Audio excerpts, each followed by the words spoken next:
Hello friends, मैं आयुष श्रीवास्तव आपका स्वागत करता हूं द एएस एजुकेटर्स पे। और जैसा कि आप जानते हैं कि आज मैं यहां पे आपके लिए अपना लेक्चर नंबर 24 लेकर के आया हूं। और अपने पिछले लेक्चर में यानी लेक्चर नंबर 23 में हमने अपना जो स्टार्टिंग की थी कैपिटल एडिकेसी के बारे में, उसके बारे में अपना लगभग पर्याप्त मात्रा में जान लिया था। और उसी चैप्टर में जो हमारा आगे टॉपिक और हैं, जैसे कि हमारा जो आज का टॉपिक इसके बारे में हम पढ़ेंगे वो है हमारा एनपीए और टाइप्स ऑफ एनपीए, और जो कुछ गवर्नमेंट के जो रूल्स हैं जो कि बताए गए हैं एनपीए वो लेकर के उन सब चीज़ों के बारे में डिस्कस यहाँ पे करेंगे। ओवरऑल यहाँ पे काफ़ी अच्छी स्टडी आपको कराई जाएगी आज के लेक्चर में भी। तो आइए देखते हैं और स्टार्टिंग करते हैं अपने आज के लेक्चर की। जो टॉपिक है हमारा वो है एनपीए, ठीक है ना, एनपीए। अब बात करते हैं यहाँ पे एनपीए क्या है, एनपीए क्या है, इसकी फुल फॉर्म क्या है, सब कुछ धीरे करके मैं आपको बताता हूँ। तो एनपीए की फुल फॉर्म जो हमारी होती है ये होती है हमारी नॉन परफॉर्मिंग असेट्स। अब नॉन परफॉर्मिंग असेट्स से आपको क्या समझ रहे हैं?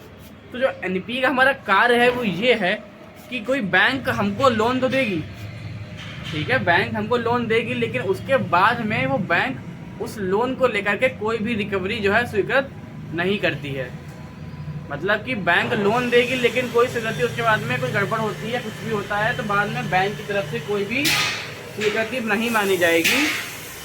और यही कारण है कि इसको हमारा एक बैड लोन के रूप में भी हम जानते हैं। एनपीए को कहा जाता है कि एग्जाम में पूछा गया है कि ऐसा कौन सा लोन है जिसको हम बैड लोन के नाम से जानते हैं। तो हमारा जो लोन एनपीए है इसको हम बैड लोन के नाम से भी जानते हैं। अब इसमें एक चीज़ और होती है कि जो हमारी ड्यू डेट होती है लोन की जमा करने की, या फिर जो भी हमारी ओवर ड्यू डेट हो जाती है, तो उसके बाद 90 दिनों तक का इसमें और समय मिल जाता है, ठीक है, 90 दिन का समय इसमें और मिलता है। अब आइए बात करते हैं आगे कि एनपीए कितने प्रकार का होता है। एनपीए जान लिया कि बैंक लोन देगी लेकिन उसके बाद में कोई रिकवरी नहीं मिलने वाली है वहाँ से। और क्या है, इसको बैड लोन नाम से जानते हैं इसीलिए। और इसकी जो ओवर ड्यू डेट है वो होती है 90 डेज, मतलब कि टाइम ड्यूरेशन पूरा होने के बाद में भी 90 डेज की। तो पहले जो हमारे मेन 3 पॉइंट्स है इसको हम यहाँ पे लिख लेते हैं। मैं चेक कर लूँगा क्लियर दिखाई पड़ रहा है आप लोगों को।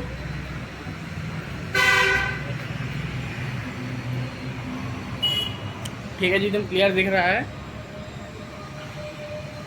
तो देखिए एनपीए हमारा सबसे पहले तो NPA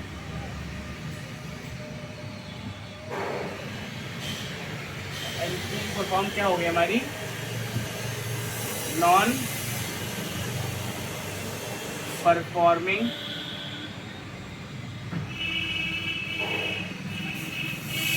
asset.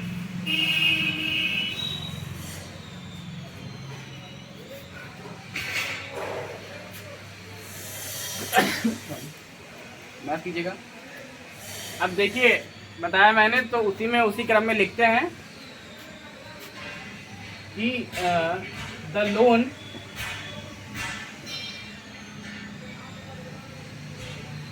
Given by bank, the loan given by bank, ठीक है, एंड नॉट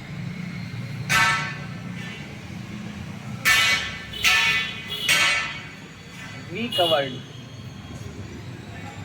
to बैंक।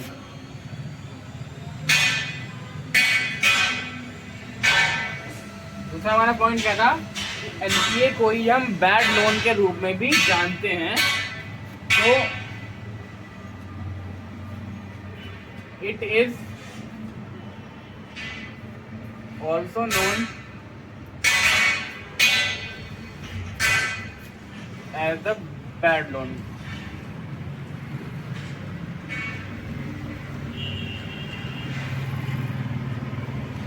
और जो इसमें तीसरा पॉइंट है हमारा, जो हमारा ओवर ड्यू टाइम होता है, over due time of NPA, वो यहाँ पे रहता है 90 डेज का। 90 डेज। तो क्या क्या हो गया हमारा NPA, the loan given by bank and not recovered to bank and it is also known as a bad loan. और जो इसका ओवर जो टाइम होता है लोन का वो होता है हमारा 90 डेज का, यहाँ पे देखने को मिलता है। तो ये तो हमारा हो गया एनपीए। अब बात करते हैं कि एनपीए कितने प्रकार का होता है। तो देखिए मैं बता दूं अभी आपको कि मुख्यतः एनपीए 3 प्रकार का होता है। उससे पहले मैं चाहता हूँ इसको नोट कर लीजिए, फिर मैं इसको बिगाड़ के बाद में टाइप्स ऑफ एनपीए के बारे में यहाँ पे बताऊँगा। तो पहले अभी इसको नोट कर लीजिए और फिर मैं इसके बाद में बताता हूँ आगे।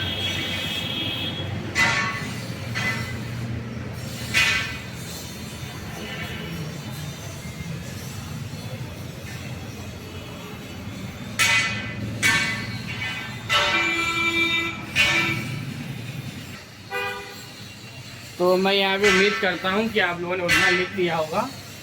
अब बात करते हैं कि एनपीए तो हो गया, अब बात करते हैं टाइप्स ऑफ एनपीए, एनपीए के प्रकार। तो एनपीए मुख्य रूप से हमारा 3 नाम है जो हमें सामने देखने को मिलते हैं हमें। और वो 3 नाम कौन से देखने को मिलते हैं, तो उसमें जो हमारा सबसे पहला नाम यहाँ पे रहता है हमेशा जो टाइप्स ऑफ एनपीए में, वो हमें देखने को मिलता है कि सब स्टैंडर्ड असेट्स। ठीक है, सब स्टैंडर्ड असेट्स। दूसरा हमारा रहता है डाउटफुल असेट्स। और थर्ड नंबर पे जो आता है हमारा, उसको हम जानते हैं हमारा लॉस असेट्स के नाम से। अब बात करते हैं कि इनकी जो सीमा होती है वो कितने कितने दिन की होती है। सबसे पहला असेट जो हमारा असेट्स है वो हमारा है कौन सा, सब स्टैंडर्ड असेट्स। अब बात करें कि उसकी जो समय सीमा हमारी होती है वो कौन सी होती है, तो वो हमारी होती है 90 डेज से लेके 1 ईयर तक।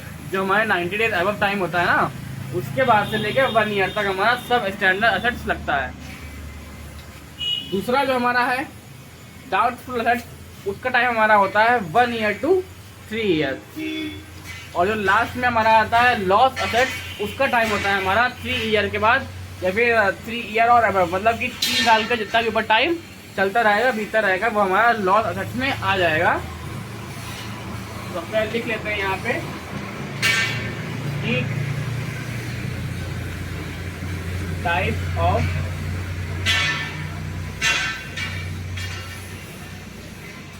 एनपीए।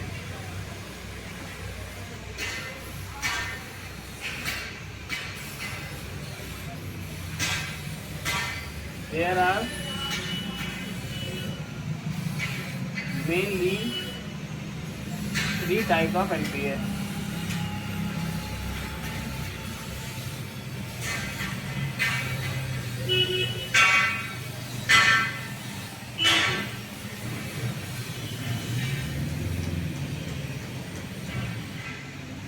अब देखिए यहाँ पे जो हमारे 3 टाइप के मैंने कौन कौन से नाम बताए थे। तो पहले नंबर पे आता है हमारा सब स्टैंडर्ड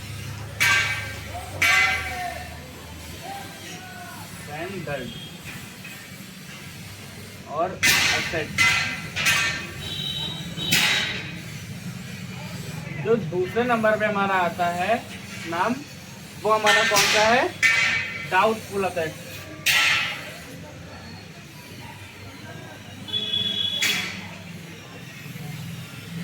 डाउटफुल असेट। और जो नंबर 3 का हमारा नाम आता है वो कौन सा है, वो है हमारा लॉस असेट।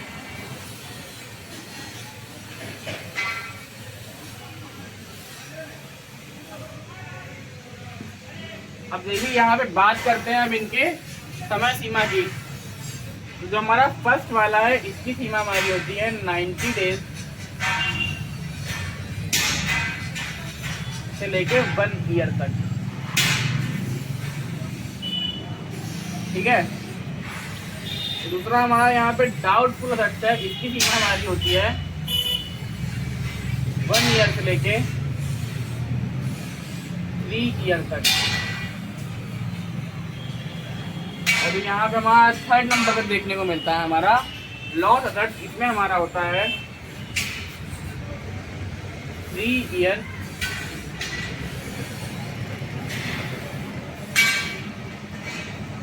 3 ईयर और अबव, ठीक है, मतलब कि 3 साल के बाद जितना भी समय मिलता रहेगा। अब देखिए ये हमारा हो गया टाइप्स ऑफ एनपीए। तो ये हमारे एनपीए के प्रकार हो गए, एनपीए जान लिया। अब एनपीए की वजह से ही भारत में बैंक की जो स्थिति है वो खराब है, ऐसा जो है सरकार के द्वारा कहा जाता है। तो ये नोट लिख लीजिए, यहाँ पे एक नोट बना के इसको यहाँ पे लिख लीजिए कि ये कहा जाता है कि भारत के अंदर, ताकि भारत में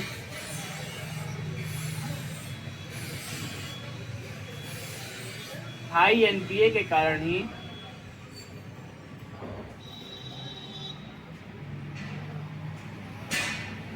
तो भारत है ना, भारत के अंदर हाई एनपीए के कारण ही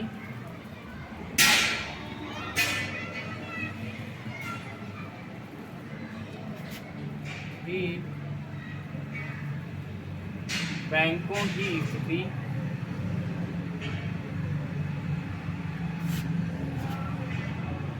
की स्थिति को खराब माना जाता है।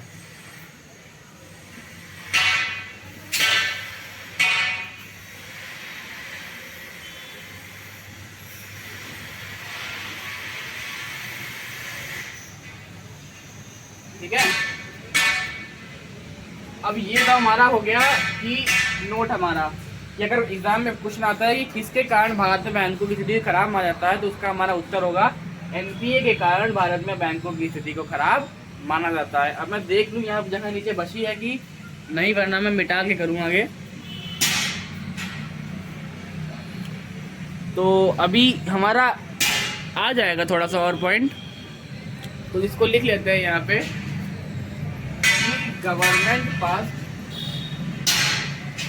गवर्नमेंट ने हमारा एक एक्ट पास किया था, गवर्नमेंट ने एक हमारा एक्ट पास किया था जिसका नाम था हमारा SARFAESI, ठीक है,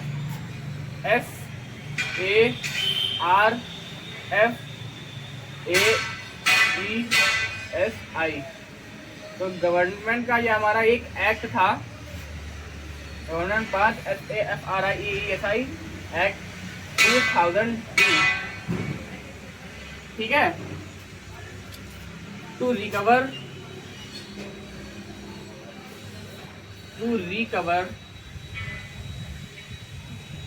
और रिड्यूस